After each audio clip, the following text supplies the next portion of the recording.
Nice to see you again. Nice being here. The country is so lovely. Definitely. It gives us the spirit of St. Martin, which I enjoy so much. Yes, I'm very much privileged, to tell you the truth, that we can be the beneficiary, as a family, of such a wonderful piece of property. And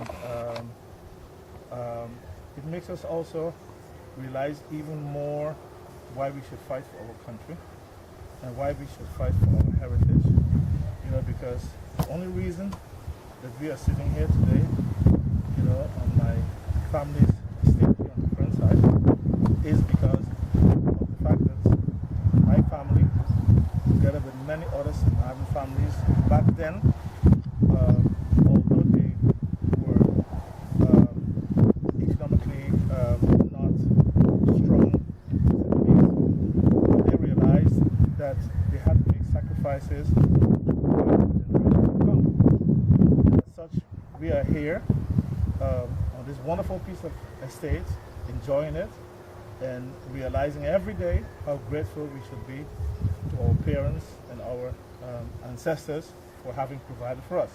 So that's an extra incentive for us to continue doing what we are doing, which is to fight for the rights of the native St. Martin people, and we do it with pride. And just sitting here, again, connects us with the spirit of our ancestors.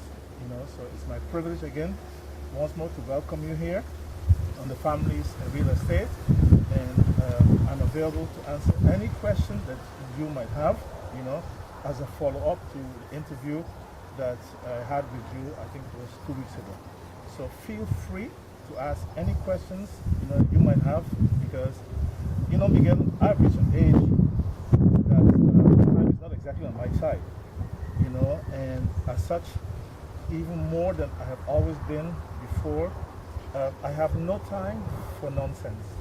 I have no time to be politically correct, because St. Martin definitely, as far as St. Martins are concerned, is in a real crisis in terms of our very existence. So Miguel, once more, welcome, and ask me any question that you might have. Okay. First of all, it is my pleasure to be here with you today. But the question I am asking is not my question. During the past weeks, I know I wrote many articles, but more importantly, now that people have seen us on YouTube and the virtual St. Martin Nation website and on Facebook, they think what we are doing is wonderful, because we are dealing with matters that is very important to the native people of St. Martin. So I'm going to ask questions on their behalf, what they ask me to ask you. Okay, good. Because I think that is much more important than what I think. It's more important about what the people, the native people of St. Martin think. And one of the questions they ask me, they don't understand why, for what reason, that they are being neglected for immigrants. Like, for instance, one of the questions they keep asking me, why should I be part of a country which is not only my birthright, but ancestry right of heritage, where the government neglect us and put the foremost interest in helping immigrants? And they would like to know what is the solution that maybe you can come up with, apply to help the government notice and see how the native people is feeling in their own country. I think it's great that people would like to hear what I have to say or what I have to think. It's good to know that there are people who want to take time out to listen to the message and not particularly or necessarily focus on the messenger. At the same time, I would like to make use of this opportunity, Miguel, to share with the viewers of our website, and to also, hear from you what you have experienced over the 2 last weeks. And that is that I have been contacted by a number of people on the island and from abroad as well. And people, all kinds of people, as I say, people of all walks of life, and even people in Holland, Dutch people in Holland, politicians in Holland, because they are very impressed that at least there are a number of people, a number of St. Martiners who are independent in their thinking, who have a tremendous and unconditional love for their country, and who really have the courage to speak out and to share with others what is really happening on this island.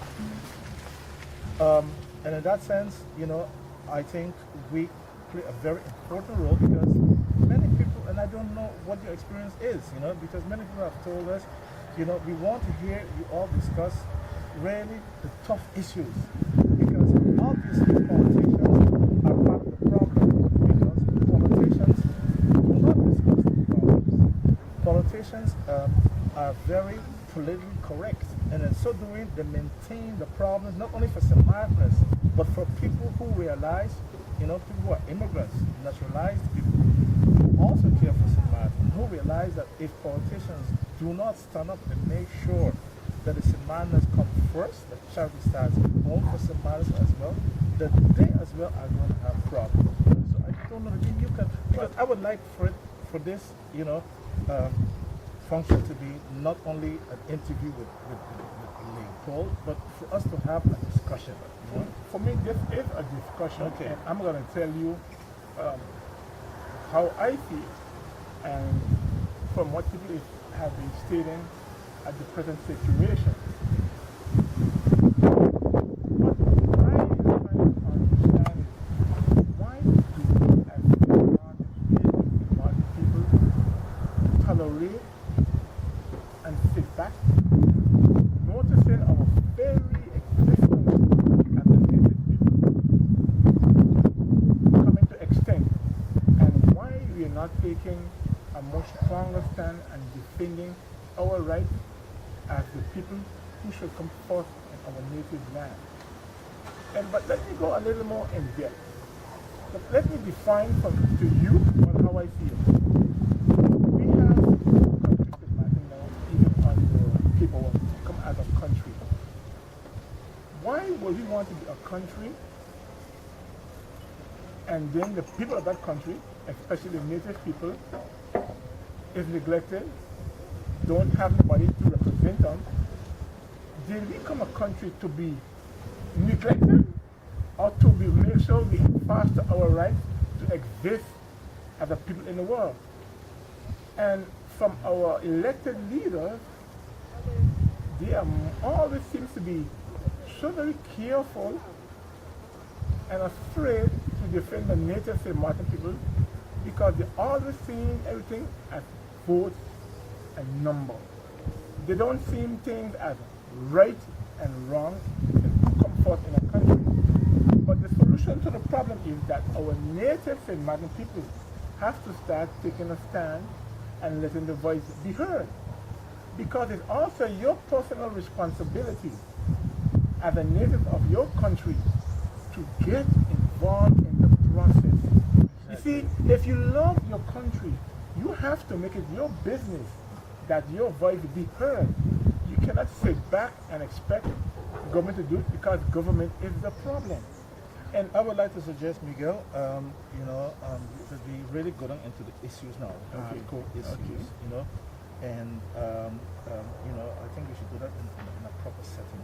So I would like to suggest to you, we have drank our tea now, right? That we really move to another part of the property where we're really going to rumble in the jungle. Okay, so you want to rumble in the jungle. We want to rumble in the jungle, because here is where we want to discuss hardcore issues and give hardcore solutions. Before we go, let me advise you. I love doing this, and it's also intended for people to express the feeling, but sometimes it will be a bit emotional. Because when you start to talk the hardcore issues, we don't want to hurt feelings, but the reality is a fact. You don't want to save people's feelings either. You know, it's when you're talking about country, right? You have to do whatever it takes to protect country. You know, and whether you hurt certain people's feelings or you stroke certain people's feelings, that should not be the objective of that. So That's what I I'd like to invite you, you know, and viewers, you know, we're going to take a little break now. We're going to move to another part of the property. We will really get on to nitty-gritty. And so, viewers, in a few moments we'll be back with you as we go more in depth to Rumble in the Jungle.